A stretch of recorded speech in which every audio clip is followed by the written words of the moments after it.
WNST, Towson, Baltimore, and Baltimore Positive.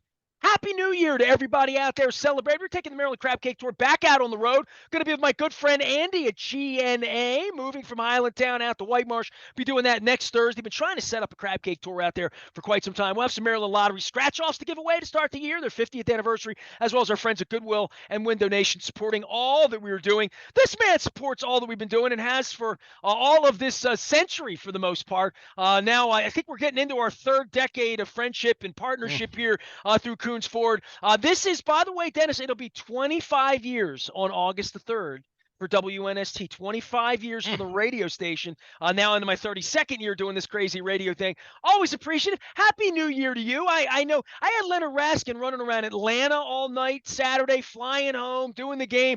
I just say for anybody that went down there Sunday night, everybody stayed to the end, the traffic, the lights, the blackout, like all of that. Give me a little report, because this is the tough times when they're a playoff team and you don't believe in them. That is the weirdest. We haven't had a Raven year like this, I don't think. I saw Leonard Raskin from the distance as I was leaving the stadium. I couldn't get close to him to say hello. But it was a festive crowd. It was a crowd that arrived there early. We got our bracelets there for the late show, which was entertaining. The crowd was into it, very loud. It was a typical Steelers-Ravens game. One of my friends I ran into at halftime, he said, listen, I made a bet where either team wouldn't win by 6 points. And I said, look, it's going to be a 3-point game, as they all have been. It's a slobber knocker. It's who makes the least amount of mistakes, right? And who has the ball at the end. And, of course, the Ravens didn't capitalize on their opportunities. The referees make me feel like I'm watching a WWE match at time, Nestor, with the spots and this and that and the other. But it was again, a very festive atmosphere, but a typical Ravens Steelers scrum where the Ravens couldn't muster up any offense. The Steelers did a good job of shutting them down on the ground, and the passing game for the Ravens was abysmal, particularly the last two possessions. I mean, they just couldn't move the ball. Dennis, if I would have told you back in the summer, right? And this could be the case. Hindsight's always 20/20, right? But if I would have told you back in the summer that Lamar would not play for a month in December, that he would not play the month of December, no matter how good they would have been in September, October, they were pretty good. I mean, they had double-digit lead. They did something that no one in the history of the game will ever do again. Have double-digit leads in 11 games and blow 4 of them. Like literally, right? And they had a double-digit lead again the other night, so you can add that one. They had a 10-point lead again in the second half. And so they've now managed to do this defensively where they've blown these games. And they all haven't been because of interceptions or fumbles or major block kicks, punts, things that could really throw a game askew. These were defenses where Kenny Pickett threw a 30, a 20, and a 10 and went down and beat your ass at the end of a game. And the same would be said for any of the games that they've lost in that fashion.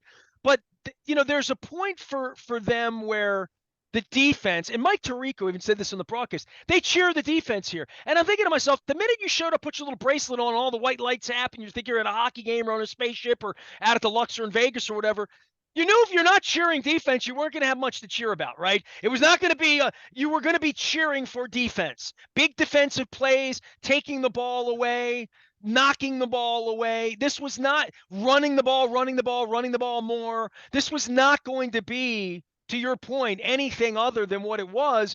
And at the end, when your defense can't hold its weight, your backup quarterback's going to play for a month, you're not going to win that football game. Home, away, anywhere, when your defense is folding in the fourth quarter when you've given them a 10-point lead. Well, a lot to unpack there, Nestor. During the player introductions, first off, Roquan Smith was the last player coming out of the tunnel. He received the loudest ovation. Every time they flashed Roquan into Smith, the crowd went crazy. So your biggest star for the Ravens was your middle linebacker, right? Takes you back to the days when we had Ray Lewis back there. But can he dance? Oh, I don't know if he can dance. He hasn't been dancing. He didn't dance so far. But again, I met some friends of mine at halftime, and they're Patriots fans, and they said, Dennis, this is the second year in a row that Lamar Jackson has been hurt at the end of the year. So they think that, to your point that you said ad nauseum on this program and other segments that we've done together, that his style of football doesn't lend itself to a long and healthy career. And I made the same statement about Josh Allen, but I said, well, Josh Allen's it's a much bigger man, but this style. Cam Newton thought that, Well, right? you know what, Cam Newton. Steve So McNair thought that at one point, right? I yeah, mean, yeah. So it does make you wonder. Two late season injuries by Lamar Jackson that were both week to week. We thought we'd see him back a year ago. That didn't happen, and now they went from 1 to 3 weeks to 4 to 6 weeks, and it's safe to say he's not going to play against the Bengals. More than likely, we'll see him in the playoffs. Maybe. I have a lot of my friends who are saying we're not going to see him again. I don't believe that. They're saying we're not going to see him again in Ravens uniform, much less this year. But I do think as a competitor, I do believe he's trying to come back for this team and for himself. He's been all in on this year, and I've seen nothing that would indicate otherwise. But as you mentioned many times, the style of his play, him crashing into linebackers and safeties, doesn't lend itself to him having a long, healthy NFL career. Huntley got hit 4 times Sunday night, harder than I've ever seen Lamar get hit. Yeah, literally, right? Well, he doesn't have the instincts. He doesn't look to get down. He's nowhere near as quick, so he doesn't really see the linebackers and safeties coming at him. But it is clear that Huntley is nothing but a backup, and they're probably better served whether it's Anthony Brown or somebody else that can dust off the heap for next year, regardless of who the starting quarterback is for the Baltimore Ravens. But Huntley just couldn't move the team. It's weird. Dennis Koulatsos is here. You can, of course, hear him on Thursday from 3 until 5. Dennis Koulatsos and D. Koulatsos Show out on Twitter, and the Sunday Sports, of course, again on Sunday morning this weekend. You'll be able to hear Den, and, of course, the text service, and we text out Calais Campbell. I mean, some of the media members that were, thought that he was going to go play or try to play, and I'm wondering how hard they should play against Cincinnati this week and where all this would be. But to your point, we've now played 2 Decembers without the starting quarterback. Yeah. How did we think that was going to go?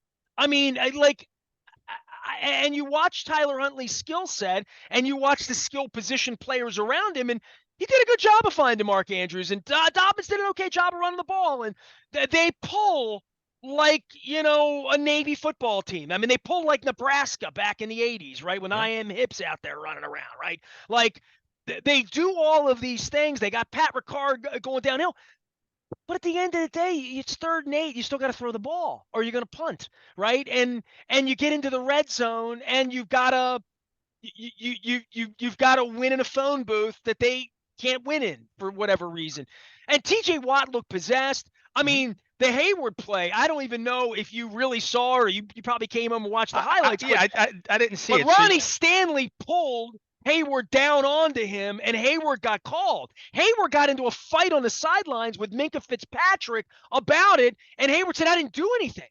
And he didn't do anything. Hayward was literally pushed onto the pile. Ronnie Stanley grabbed him, pulled him down. Hayward threw his arms up in the air, and he got flagged. Wow. And they went so the touchdown that they got was only because Ronnie Stanley pulled some Notre Dame trick at the bottom of the pile.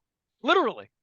Well, again, that I didn't see that, and thank you for expanding on that, Nestor. But it's almost comedic when you watch it. You're going to laugh when you see it. Yeah. Well, the 2 3 and outs that the Ravens had at the end of the game, and the biggest issue was the 56-yard return by Justice Hill. He returns the ball to the Steelers' 40-yard line. They gain -2 yards the next 3 plays, Ness, and a punt. They could have kicked the field goal first down for 57 yards, and they would have had a 8 out of 10 chance of adding 3 points and trying to ice the game, or make it more difficult at the very least, or at least protect themselves, right? Well, they had a 10-point lead at that point, and I also think now with these double-digit leads, Nestor, is the NFL is progressing faster to a arena football style of league where teams can score points in bunches. I don't put much stock about the Ravens giving up double-digit leads. You see that every day. I was watching NFL Red Zone, and there were a lot of comebacks, a lot of teams scoring lots of points in the 4th quarter. So I think double-digit leads, we've seen they're not safe, certainly not at M&T Bank Stadium or any place else in the NFL these days. Because these other teams can throw the football, can pray for a flag, or pray for whatever happened in that Jacoby Jones play where the safety just can't get there. And the quarterback's got enough arm to get it there. And the wide receivers, you got the right Deshaun Jackson, the right really fast guy getting underneath of it, that you have a puncher's chance. I just don't know where the puncher's chance is when they may have played themselves now into having to go back to Cincinnati next week, right? They may have played themselves into that.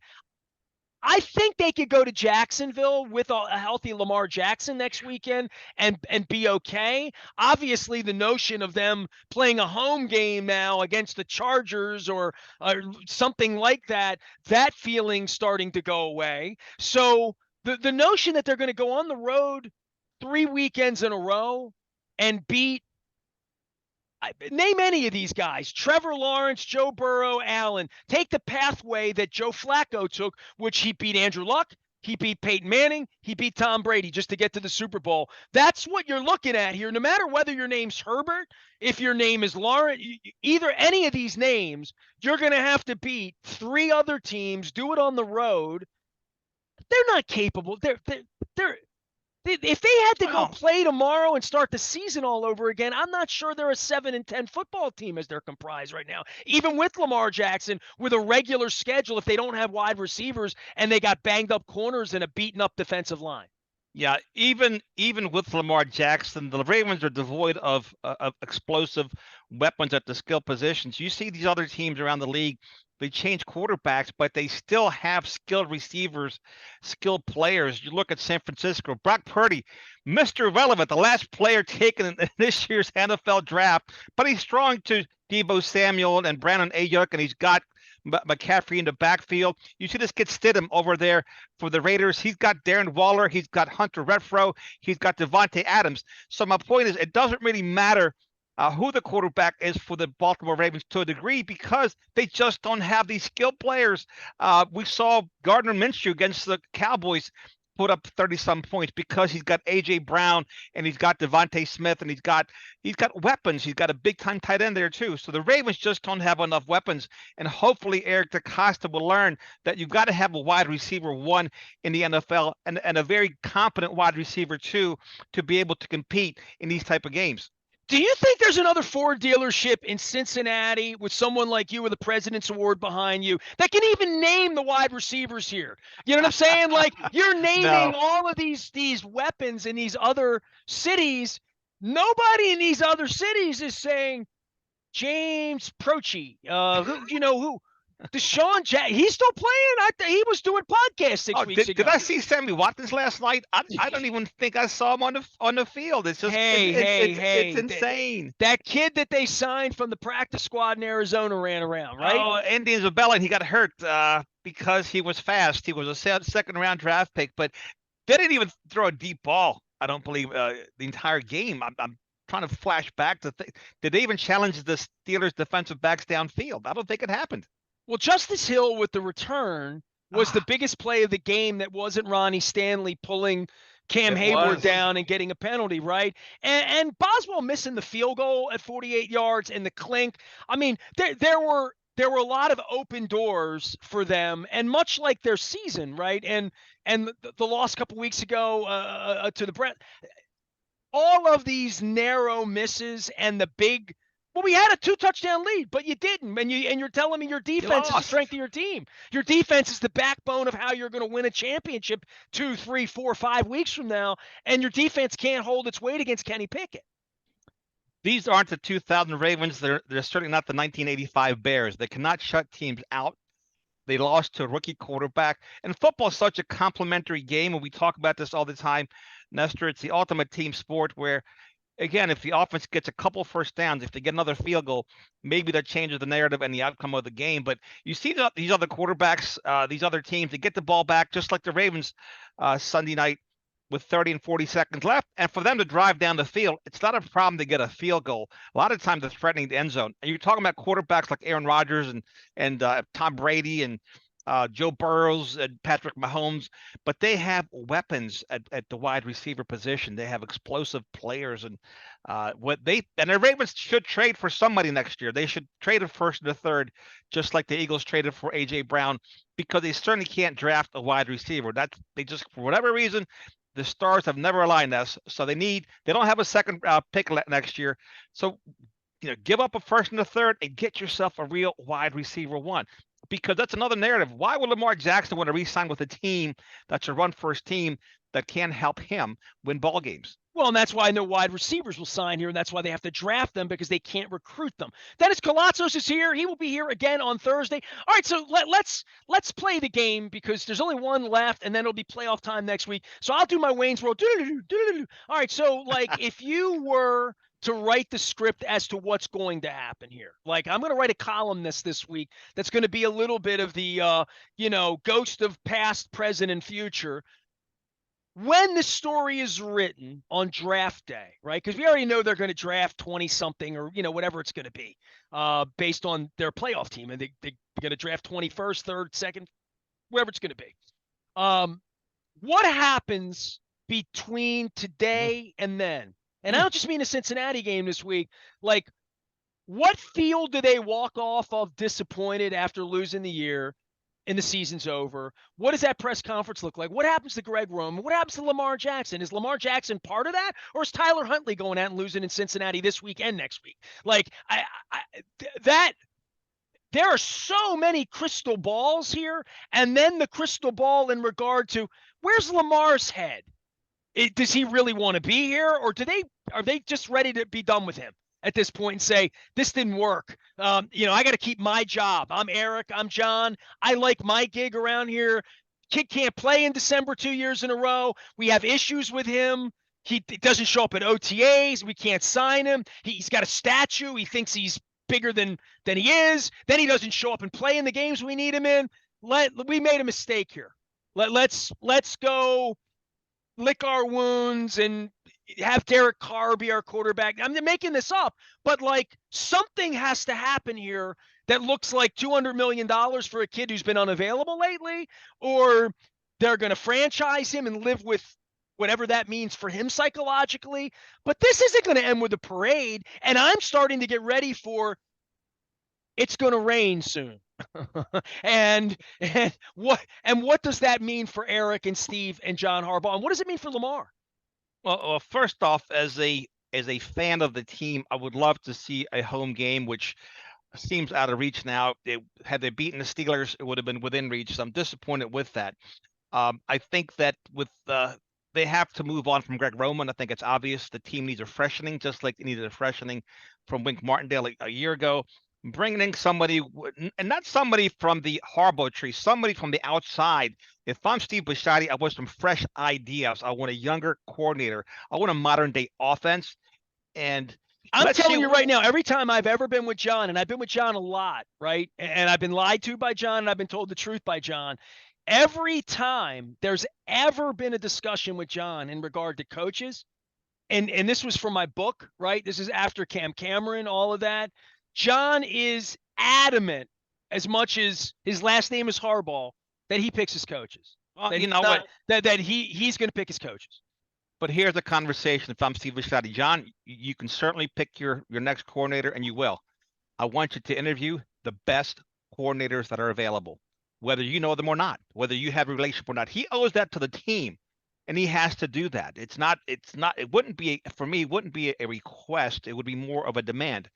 Make him think maybe it's his idea, but to me, he needs to bring in the best candidate, the one that can elevate this offense using Lamar Jackson's skill set. That would be the conversation. No other conversation, because that would be a huge sticking point if I'm the owner. And the second piece is franchise Lamar to see what does he look like with a wide receiver one. Get him a wide receiver one someplace. Trade for him. I don't care what you have to give up for him. Get him a proven wide receiver one. Then the next question is, does Lamar show up on the tag? Does he play on the tag, or does he? So you're going to give Lamar $45 million, then you're going to deal for DeAndre Hopkins. I would. Making a name up. I would. DJ Moore. You're going to deal for somebody, and you're going to give that guy $18 million too. I would do that. 22 Absolutely. million. I would do that, because it's, for me, Lamar would be a 1-year rental at that point, just to see can he take the next step. And if he can't, guess what? The following year, we trade him, we get whatever we can for him. But for 2023, I want to see what he looks like in a modern day offense, in a pass first offense, not a run first offense. You're going to put him in a pass first offense. I would tell you there's your mistake right now. That's like me telling you that, I want a big, roomy car from Ford, but I want to get 60 miles to a gallon. I don't think I don't think that's tenable. I don't think he can drive that car, honestly. Well, to me, I think he can, and there's a big question mark there. One of us is wrong, one of us is right, and we may never find out the answer depending on how this offseason plays out. That's the other piece to this puzzle. He's never going to be pass first because when the ball's in his hands and they're down 10 points in the third quarter, he's going to run with the football. If he has some wide receivers he can throw some jump balls to, Nestor, I wouldn't be so sure about that. He ran a pro style offense in Louisville. He went up against some big time teams in the form of Clemson and other big time programs. You know, he played against Deshaun Watson and the legs and went toe to toe with them with a lot less talent, but he had more talent at wide receiver than he has right now in college. So let's give the guy some weapons just to see what he looks like in a pro style offense in the NFL. He looked very good in that offense in college. You're down on James Prochet, aren't you? You're down on Andy Isabella. James Prochet, Tylan Wallace. I mean, all these guys they keep bringing in. I mean, but I'm not sure. I'm not sure what AJ Brown will look like in this offense, or Devontae Adams, Justin Jefferson. They may be pedestrian because of the style that they play. I don't know.